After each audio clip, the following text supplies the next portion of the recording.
আর বৈষ্ণব সেবা করে ফেললাম বৈষ্ণব দিদি। আর সেই দুই বৈষ্ণব খাওয়া দাওয়া করে গিয়ে বিশ্রাম করছে, সবাই শুয়ে পড়েছেন বিশ্রাম করছে। আর নরোত্তম ঠাকুর চিন্তা করলো আমার গোবিন্দ তো অনাহার, গোবিন্দকে তো ভোগ লাগানো হলো না, গোবিন্দের পারস্পর সাজিয়ে ভোগ নিয়ে যাবো। গুরুদেব বললো যে না না, বৈষ্ণব সেবা করো।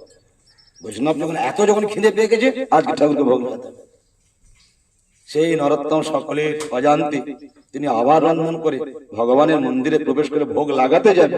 তখন গিয়ে দেখছেন মন্দিরে ভগবানের মুখে বৈষ্ণবরা যা যা দিয়ে প্রসাদ পেয়েছে সেই লাভরা, সেই ব্যঞ্জন, সেই সমস্ত তার মুখে লেগে আছে। আর সঙ্গে সঙ্গে বিগ্রহ দেবতার কৃপায় নরোত্তম ঠাকুর মন্দিরে মূর্ছা হয়ে পড়ে গেলেন।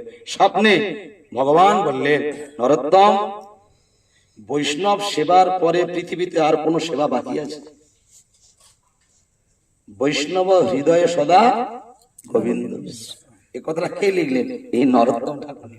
ওনার ভুল সেই দিনে ভেঙেছি, এর আগে ভাঙা। সেই জন্য তুমি বৈষ্ণবদেরকে আবার কার আদেশে? গুরুর আদেশে। গুরুর আদেশে যে বৈষ্ণব সেবা করে, এখনো কি আমি অনাহার আছি নরোত্তম? তারাও বিশ্রাম করছে, আমিও বিশ্রামে যাচ্ছি। তোমার এত দুর্বুদ্ধি, এত পাঠিত বুদ্ধি কেন? সেই জন্য নরোত্তম ঠাকুর এই কীর্তনটা লিখেছে, এইবারও করুণা করো বৈষ্ণব মহাশয়।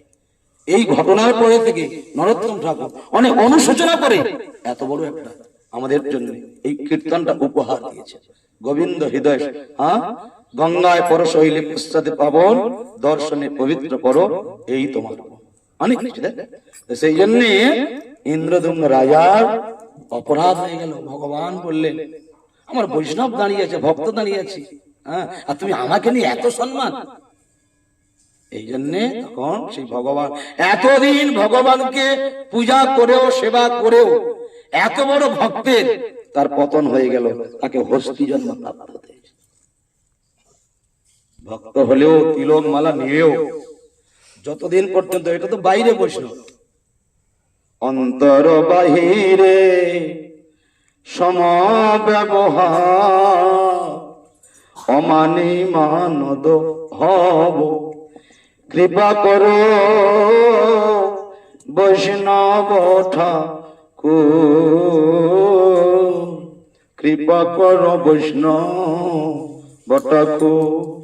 ওই আমার সম্বন্ধ জানিয়া ভজিতে ভজিতে অভিমান হও দূর, অভিমান হও। তুমি কি ভজন করবে, কি বৈষ্ণব হয়েছে, এখন তোমার সম্বন্ধ জ্ঞানী হয়নি। ভগবানের সাথে তোমার সম্পর্ক কি, আর একটা বৈষ্ণবের সাথে তোমার সম্পর্ক।